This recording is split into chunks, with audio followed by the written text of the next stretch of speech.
Welcome to first audience channel. ఈ రోజు అత్యంత ప్రజాదరణ పొందిన కనులు విందు చేసిన ఆధ్యాత్మిక లోకానికి మనం తీసుకెళ్లి ఒక అద్భుతాన్ని సృష్టింపచేసిన మహావతార్ నరసింహ గురించి మనం చర్చించుకుందాం. హ్మ్. ఇది అశ్విన్ కుమార్ తన పరిధిలో అత్యంత అద్భుతంగా చిత్రీకరించారు.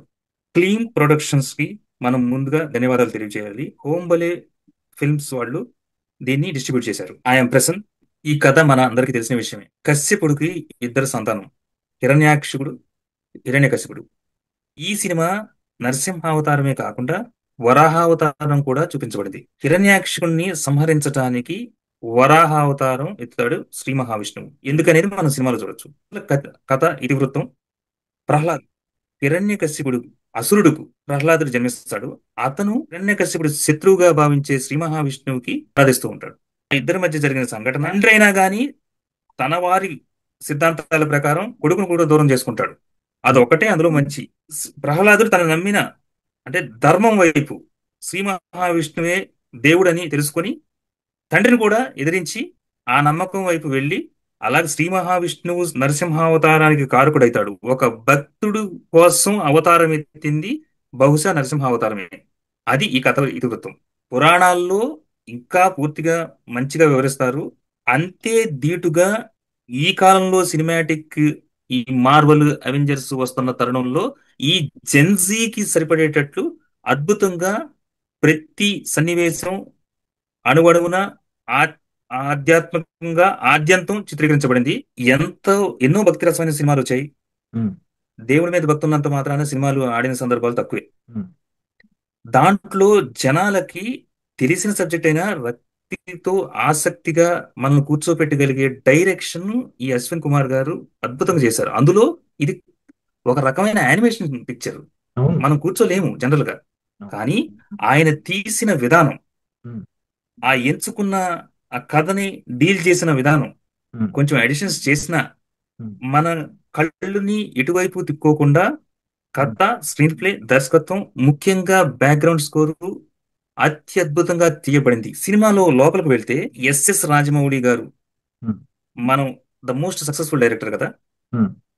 అలాగే ఇందులో కూడా విలనిజాన్ని పీక్స్ లో చూపించేసి హ్మ్. అంతకన్నా భయంకరమైన విలన్ లేడు. హ్మ్. ఈ ప్రపంచం, ఈ విశ్వమే అతని కంట్రోల్లో ఉంది. హ్మ్. అరాచక శక్తులు విలయతాండవం చేస్తున్న వేళ హ్మ్. అందరూ నిస్సహాయతగా ఉన్న సందర్భంలో హ్మ్. అప్పుడు ఒక్కతను తన నమ్మకంతో పోరాడుతున్నప్పుడు ఏమీ హ్మ్. చేయలేక హ్మ్. అతన్ని కూడా హింసించడానికి ట్రై చేసినప్పుడు హ్మ్. సూపర్ హీరోగా వచ్చి అవతరించి ఈ విలయాన్ని, ఈ విస్ఫోటనాన్ని నిర్వీర్యం చేస్తాడు మహావిష్ణువు. ఎగ్జాక్ట్ గా రాజమౌళి గారు తెలుసో తెలియకో ఇదే ప్రిన్సిపల్ వాడుతున్నారు. అందుకనే అతను అజేయుడు. అదే ఈ సినిమాలో ఉంది. ఆయన ఎప్పుడో చెప్పారు పురాణాల్లోంచి మహాభారతంలోంచి నేను తీసుకుంటా, కొత్తగా ఏం కథలు లేవని. అవును. That is what exactly it is. And the way ఈ దర్శకుడు మనం చిత్రీకరించిన విధానం, కట్టి పడేసిన విధానం అద్భుతం. ఆద్యంతం అలరించింది. హాలీవుడ్ ఫిల్మ్స్ ని అన్నిటినీ ఎక్కడో చోట చూసినట్టు అనిపించింది. ఆక్వామాన్ కనపడ్డాడు నాకు. హ్మ్. ఇంటర్ స్టెల్లార్ కనపడింది. అవెంజర్స్, హ్మ్. ఐరన్ మ్యాన్, వాట్ నాట్, ఎక్కడో చోట ఏదో ఒకటి సూపర్ హీరో పిక్చర్స్ నాకు స్ఫురణకు వచ్చింది. ఎగ్జాక్ట్‌లీ. చాలా అద్భుతంగా విత్ వండర్ఫుల్ ఆ లిమిటెడ్ బడ్జెట్ లో రిలేటివ్ గా చాలా బాగా తీశారని చెప్పొచ్చు. అవును. అవునండి. ఇది ఒక మరొక మన తెలుగు సిని ఆ, ఇండియన్ సినిమా కీర్తిని పెంచే విధంగా, అలాగే యుఎస్ బాక్స్ ఆఫీస్ బద్దలు కొట్టేసింది. It's almost nearing 2 millions. Yeah! It's unprecedented hit ఆ బడ్జెట్ కి. హ్మ్. హ్మ్. స్టిల్ 2 వీక్స్ అయినా సక్సెస్ఫుల్ రన్నింగ్. దిస్ హ్మ్. Is a visual wonder. హ్మ్. మహాద్భుతం. మహా అద్భుతం. సినిమాని ఆ Avengers, super heroes, name anything, హ్మ్. వాళ్ళు ఎలా చిత్రీకరించారో హ్మ్. వాళ్ళ బడ్జెట్ తో పోల్చుకుంటే 1% కూడా ఉండదు. కానీ హ్మ్. ఇంపాక్ట్ వాళ్ళ దానికన్నా 100% ఎక్కువ తీశారు. యాహ్! యాహ్! ఆల్రెడీ నరసింహస్వామి కన్నా సూపర్ పవర్ ఏముంటది, అవును. దైవం కన్నా పవర్ ఏముంటది. హ్మ్. ఆ ఎలిమెంట్ ని చూపించింది ఎలా ఉంది.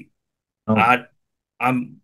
విజువల్స్, బ్యాక్గ్రౌండ్ స్కోరు, మూడు చోట్ల అయితే నేను అబ్బురు పరిచే విధంగా ఆ కళ్ళు ఎల్లబెట్టుకొని చూశాను. ఒకటి, హ్మ్. శ్రీ మహావిష్ణువు తన రూపాన్ని హ్మ్. ఆవిష్కరింపజేసిన విధానం. దాని యాహ్! తర్వాత వరాహ అవతారంతో హిరణ్యాక్షకుడిని సంహరించి భూమాతని ఆ, హ్మ్. ఆయన చెర నుంచి విడిపించిన విధానం. హ్మ్. ఇక లాస్ట్ 15 నిమిషాలు అనుకుంటా, ఒక 100 రాజమౌళిలు ఈ ఛత్రపతి ఇంటర్వెల్ హ్మ్. షాట్స్, ఆ బాహుబలిలో 'బాహుబలి'. తల నరికేషన్ షాట్స్, విక్రమార్కుడు, ఇవన్నీ అలాంటి పవర్ఫుల్ డైరెక్టర్స్ చేత తీయబడిన పవర్ఫుల్ డైనమిక్ హీరోయిక్ సీన్స్ ఎలా ఉంటాయో అవి హ్మ్. 100x భారీ డైనమిక్ విజువల్ వండర్ ని అశ్విన్ కుమార్ గారు క్రియేట్ చేశారు. What yes. A visuals! Hmm. Background score, screen కళకళలాడిపోయింది. హ్మ్. మన మనలోని ప్రతి అణువణువున కణం కణం రగిలింపజేసి ఆ వరల్డ్ లోకి తీసుకెళ్లిపోయి తన్మయత్వం చెందేటట్టు మనం కూడా ఆ ఆ ఫీల్ ని, ఆ భావోద్వేగాన్ని మనం పొంది ఆ తన్మయత్వాన్ని చెందాం. యాహ్! అంతటి సినిమా ఇది. ప్రేక్షకులందరికీ మనస్ఫూర్తిగా నేను విన్నపించుకునేది ఏంటంటే, ఈ ఫిల్మ్‌ని మీరు ఒక భక్తిగా, ఒక దేవుడి దగ్గరికి ఎలా వెళ్తారో, లేదా ఒక స్కిల్స్ డెవలప్‌మెంట్ సెంటర్‌కి ఎలా వెళ్తారో, మీరు హ్మ్. ఏ రకంగా అయినా, ఏ ఫిలాసఫీని నమ్మినా, ఏ రిలీజియన్‌ని మీరు స్వీకరించినా, ఎవరైనా సరే ఫిల్మ్‌కెళ్ళి హ్మ్. మీరు ఆ విజువల్ వండర్‌ని, ఆ లెసన్స్‌ని, ఆ ఫిలాసఫీని హ్మ్. తెలుసుకొని హ్మ్. యూ విల్ ఫీల్ రియల్లీ ఒక హ్యాపీనెస్ కి ఆ, ఒక తన్మయత్వం చెందుతారనేది గ్యారంటీడ్. సినిమాకి రేటింగ్ ఏంటి? హ్మ్.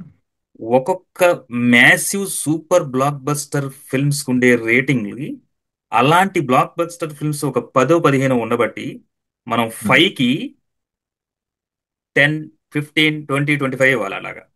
సో ఇట్ అవును. Is more than a review. It's a life hmm. Lesson, hmm. Philosophical thoughts. మీ హ్మ్. ఇష్టం ఏదనుకున్నా, సినిమా వాళ్ళు హ్మ్. ఇది హ్మ్. విజువల్ వండర్, హ్మ్. డైరెక్షన్ ఇది అద్భుతం, కథ హ్మ్. అందరికి తెలిసిందే, హ్మ్. స్క్రీన్ ప్లే వినూత్నంగా ఉంది, బ్యాక్గ్రౌండ్ హ్మ్. స్కోర్ మోత మోగిపోయింది. హ్మ్. ముఖ్యంగా మనం థ్యాంక్ చేసుకోవాల్సింది అశ్విన్ కుమార్ గారి డైరెక్షన్, అతను అడుగేసిన హ్మ్. విధానం, ఈ రోజుల్లో ఇది హ్మ్. తీసుకురావడానికి సిద్ధపడిన క్లీన్ ప్రొడక్షన్స్, వాళ్ళ హ్మ్. తపనని హోంబలే వాళ్ళు మేమున్నాను అని మనకి రిలీజ్ చేయటం, ఇదంతా నరసింహస్వామి అవతారం. హ్మ్. అందరూ వెళ్ళి వీక్షించండి. హ్మ్. It's a massive blockbuster experience only in theatres. వీలుంటే డాల్బీ సిస్టమ్స్ బాగా ఉండి 3Dలో ఉంటే ఇంకా మంచిది. Yes. It's a it's a phenomenal hit, yeah! Hmm. More than blockbuster. నమస్తే.